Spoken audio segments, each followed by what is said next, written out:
Hello, yes, we're back with another kind of brain rot thing that I go through so that you don't have to. Now, today we're going to be talking about a podcast or some podcasters called Fresh and Fit. Their whole shtick is that they're basically these sort of proper red pill, overbroad dickheads who have a podcast where it's mostly women on, and they might have one or two male guests on at the same time. And essentially what it is they get these women on to just basically shit on them. Now, I will say that the hosts, one of them kind of looks like he's too afraid to commit to going bold, and the other looks like he'd fail the IQ test from Idiocracy. And they usually spout the sort of standard red pill bollocks around sort of like money, fucking women, and being like a high value man. Just sort of like put these guys into real sort of perspective for you if you haven't heard of them, which, you know, if you haven't, consider yourself lucky. They always go on about how many women they've managed to fuck in their lifetimes, one of which says, like, oh yeah, I fucked over 1,000 women, which, you know, congratulations, you've put yourself in the same league as the guy who plays Ken Barlow in Coronation Street. And during my sort of, like, little bit of research that I did on these guys, I found this picture kept on cropping up of the two of them, where they do that thing that teenagers often do, like teenage boys tend to do when they're taking a picture, where they stick their hands under their arms like this so that your bicep looks much bigger. And I don't know who they're fooling with that one, but that generally sort of sums up the kind of people that they are. The reason why I'm making this video now, because this podcast isn't new, it's always been the usual sort of women hating bollocks, sort of like for a fairly long time. The reason why I'm making this now is that they recently had basically, in the sort of stupid sphere that they roll in, there's this guy who tends to claim that he's like the red pill godfather or some shit. And he tweeted out a sort of 6 or 7 points on this is how a guy can go about being a high value man, which we'll get into is its own heap load of shit anyway. One of which was have a vasectomy when you're young. Now, just let that sink in. Okay, just let that sink in. So, avoid having a family, because that was the whole sort of thing. Like, don't have a kid when you're young. Is get a vasectomy. Now, that is in the similar sort of lines as if you want to go bold, have chemotherapy.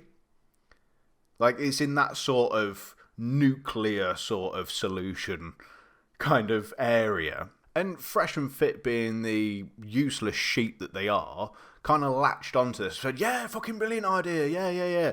And the reason why or the way that they tended to sort of defend it, is it makes it retard proof. Their words, not mine, in terms of stopping people from having kids. So he gave the instructions to retard proof it, right? Because when you give advice, typically you have to, appeal to the lowest common denominator. So when you have people who are too stupid to like wear a condom or something, they also said pulling out is a means of contraception as well, which kind of shows that they've got this kind of like sexual knowledge at a level of that guy who used to say to avoid getting STIs, just have a cold shower afterwards. So yeah, these are the sort of idiots that we're dealing with today. Yeah, and I found it kind of weird during all my research, because one of their sort of philosophies that they have and kind of say why men can sleep around more than women in terms of like it's better that men sleep around and all the rest of it, is this whole idea of its reproduction. It's in our nature to do it that way.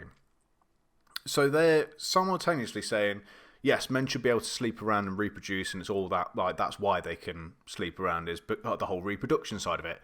And then saying, yeah, audience, go get a vasectomy. They're fucking idiots. Like, genuinely, as I was watching my videos and some of the things that they came out with, I felt my brain die.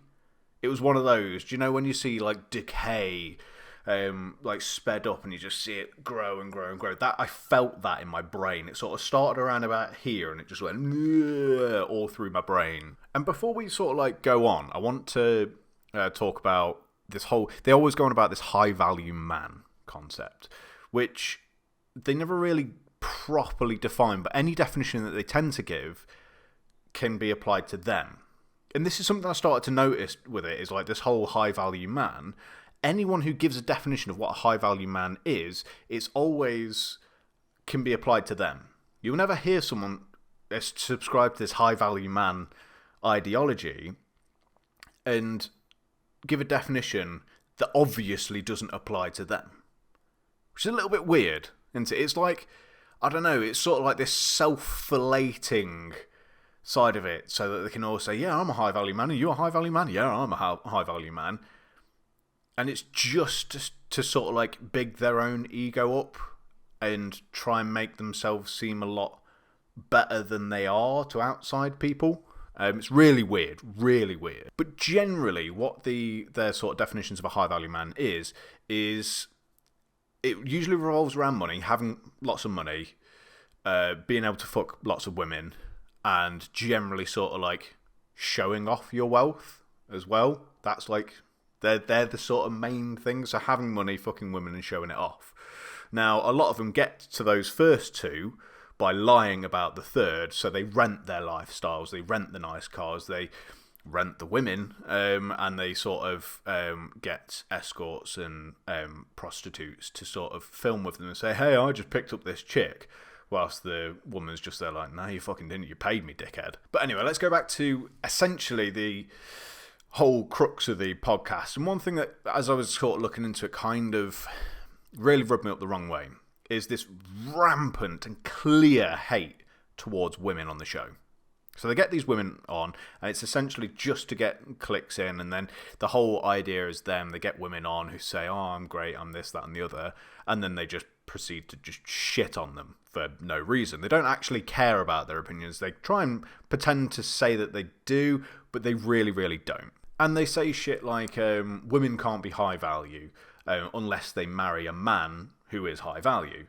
That's how little they tend to think of women. And they constantly shut down women on their show. I'm not joking. In the few sort of clips that I watched, it's them just shitting on women and shutting them down and cutting them off and all the rest of it. But when a woman on the show cuts off the hosts, they get thrown off. They get berated. They properly go at them and they throw them off. Now, the bit that I found interesting is I saw numerous clips of men on the show cutting them off and nothing happening. Not even saying, look, man, you know, it's a podcast, can you not cut us off so it sounds better? Which is the excuse that they use for throwing off one of the women. Saying the Disney fairy tale, but that's not how the world works. I think that's what you've learned in life. Seriously, can you stop cutting me off? Do you feel like I'm cutting you off? Yeah, I think this was like a conversation, not a monologue. No. Did you not ask a question? I'm sorry? Did you not ask me a question? Yeah. University is going to have kids from all over the country. Okay, say it's a state school in Iowa. Are those girls getting flown to Dubai? Off season, they can be. Okay, 40%, is that what you said? Well, globally speaking, but I'm just saying, like, for example, you understand that's the actual numbers, like etc. Most of the women gravitate towards the highest status men. Who are these guys? The fraternity guys and the sports guys. For sex, not for... I'm writing a whole book about this shit. Feminism. Women make their own money now. Yes, that's the reason. So, not the social media. It's a two-pronged. The working is way more. It's a two-pronged. But men are just cutting them off, and they don't give a shit.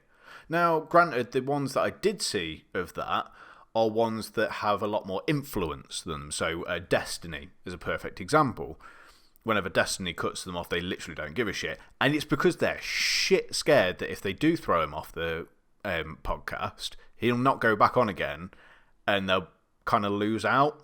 It's all about, it's clout chasing game. They're fucking terrified little boys is what it boils down to. And the sort of like crux of this is that Fresh and Fit run this podcast as kind of like this safe space for them to monologue and shit on women. That's essentially what their podcast boils down to. And I genuinely think that they'd have a proper meltdown if someone challenged their ideologies in the real world, in real life. I mean, for fuck's sake, they couldn't handle it a year or two ago when people were shitting on them on the internet and making videos about them because they'd copyright strike them falsely. They didn't win any of those copyright strikes.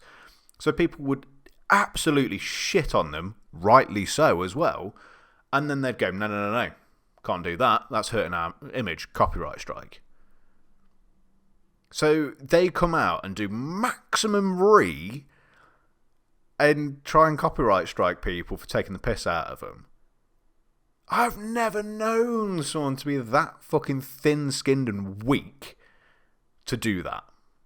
That's ridiculous. And I think, essentially, it does kind of like boil down to the way that they speak about women. It's almost as if they haven't had a one-to-one interaction with a woman, like, at all. Just a normal sit-down conversation with a woman, you know? It genuinely feels like they have this sort of like, they have this front of like, yeah, fuck loads of women, da-da-da-da-da. And then if they actually tried to speak to a woman in a setting, like if they went on a date with a woman, they'd be like, hi, I'll do it, I've got a podcast. That's what they'd be like. And they'd like be there sweating, and they'd be like shaking and shitting themselves. Maybe a little pee might come out because they're just overly excited and sort of almost embarrassed to be speaking to a woman, you know? And I tell you what, they both definitely give off the vibe that if they do get laid, they are a crier. They cry after sex every time, you know? It's 2 pumps and then it's just like 20 minutes of them crying and bawling their eyes out about not being good enough. That's generally the vibe that I get from that. Or they're the opposite sort of side of it, and they're going full Patrick Bateman, where they're sort of fucking and they're looking in the mirror and they're looking at themselves. It's like, yeah, aren't I great? Ugh, yeah, high value man. And I think it does kind of like sum it up how Fresh and Fit are, in that when they come out and say, oh, this is what a woman wants, and it's, oh, I'll just tell you, they say women want a guy to be tall, a guy to be good looking, have money, confidence, a big dick. You know, all those same sort of things that an incel would say a woman wants. You know, someone who has very little interaction with a woman. Now, I know this video is kind of just me ragging on them, and, you know, they deserve all the hate that they get. But I genuinely think, because they're out there giving guys advice, they need this ridicule because they're fucking ridiculous. Anyone who speaks of like a high value man seriously is an idiot. Don't follow them. Don't take their advice. They know fuck all. These guys definitely don't take their relationship advice. Because my God, the way that they talk, it's like they've never been in a long-term relationship. Or the other side of it is that they were in a long-term relationship and they got fucking crushed. They got crushed. And they've sort of like regained their virginity. And they've gone back to the incel sort of movement. Because the way that they talk about women in relationships, it's fucked. It's genuinely fucked. Anyway, I'm going to stop it there because I think there's only so much ranting that I can do about two fucking idiots on the internet. I mean, hey, if they do more stupid shit, I might make another video about the clowns. But there we go. Anyway, thank you very much for watching the video. I know it's been a little while since I made a video, but hopefully we'll get back into a bit more of a swing of it. Be sure to like and subscribe. There's not going to be any animals at the end of this one because it's not too much of a hard topic. Hopefully you've had a couple chuckles at, a couple chuckles. See you next time.